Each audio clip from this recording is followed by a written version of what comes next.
கர்நாடகாவில் 4 பெரிய அணைகள் இருக்கிறது. KRS அணை, கபினி, ஹேமாவதி, ஆரங்கி.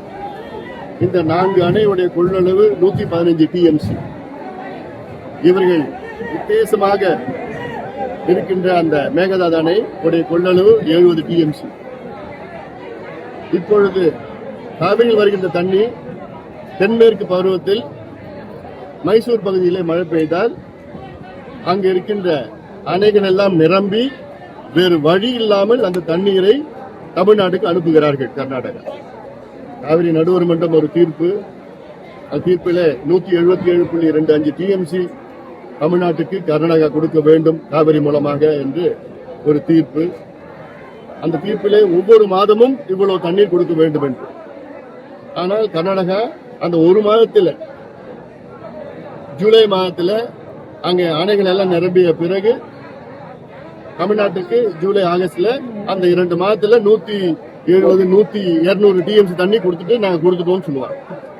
தமிழ்நாட்டுடைய ஸ்டோரேஜ் கெப்பாசிட்டி மேட்டூர் மட்டும்தான். மேட்டூருடைய கொள்ளளவு 93 TMC.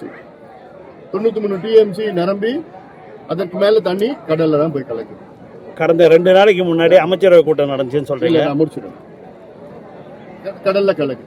அதனால இந்த மேகதாது அணை கட்டிட்டாங்கன்னா அந்த நிச்சய நீர் கூட வராது, தமிழ்நாடு உபரி நீர் கூட வராது.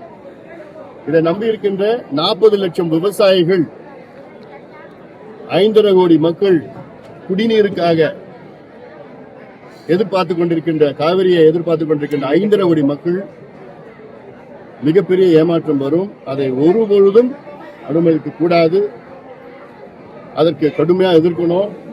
சட்ட போராட்டம், அரசியல் போராட்டம், எல்லா வகையிலும் போராட்டம் நடத்தி அதை தடுத்து நிறுத்த வேண்டும்.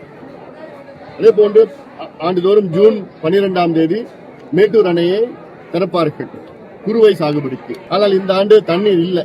காவிரியில மேட்டூர்ல தண்ணி கிடையாது. மேட்டூர்ல இப்ப இருக்கிற தண்ணி 40 TMC தான் இருக்கு. 70 அடி தான் தண்ணி இருக்கு.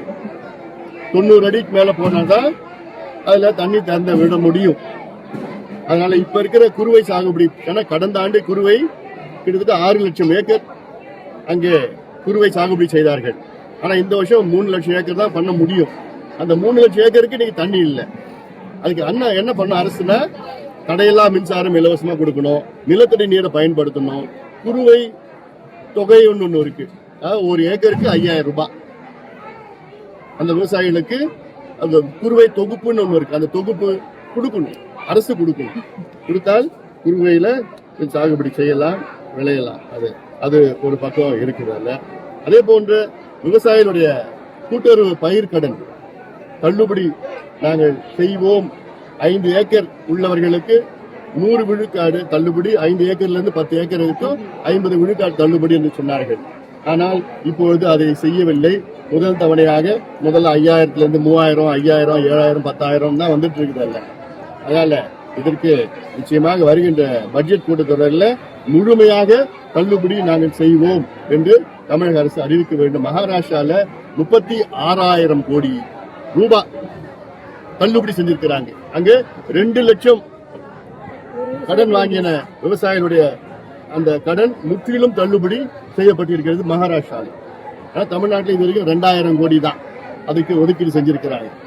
குறைந்தது ஒரு 20,000 கோடி ஒதுக்கீடு செய்தால் தமிழ்நாட்டிலுடைய விவசாயிகள் நிச்சயமாக அவர்கள் இன்னும் தலை நிமிர்ந்து வாழ்வார்கள். அதாவது அது அவசியமானது என தேர்தல் அறிக்கையில சொல்லியிருக்கிறாங்க. அது மட்டுமல்ல, சமீபத்தில் என் தலைமையில் சென்னையில் நடந்த அனைத்து கட்சி கூட்டத்தில் ஒருமனதாக தீர்மானம், தமிழ்நாட்டிலே 69 விழுக்காடு இடஒதுக்கீட்டை பாதுகாக்க செய்ய வேண்டும். தமிழ்நாட்டில் உள்ள 8 கோடி மக்களுக்கு சமூக நீதி கிடைக்க வேண்டும். இது ஏதோ ஒரு ஜாதி பிரச்சனையோ, ஒரு மதமோ, ஒரு இன பிரச்சனையோ கிடையாது. ஒட்டுமொத்த தமிழ்நாட்டுடைய 8 கோடி மக்களுடைய பிரச்சனை இது.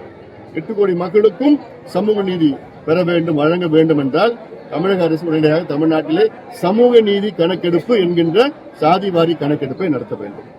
பிளே ஸ்டோர் மற்றும் ஆப் ஸ்டோரில் இருந்து பாலிமர் செயலியை QR கோடு மூலம் பதிவிறக்கம் செய்யுங்கள். செய்திகளை உடனுக்குடன் பெறுங்கள்.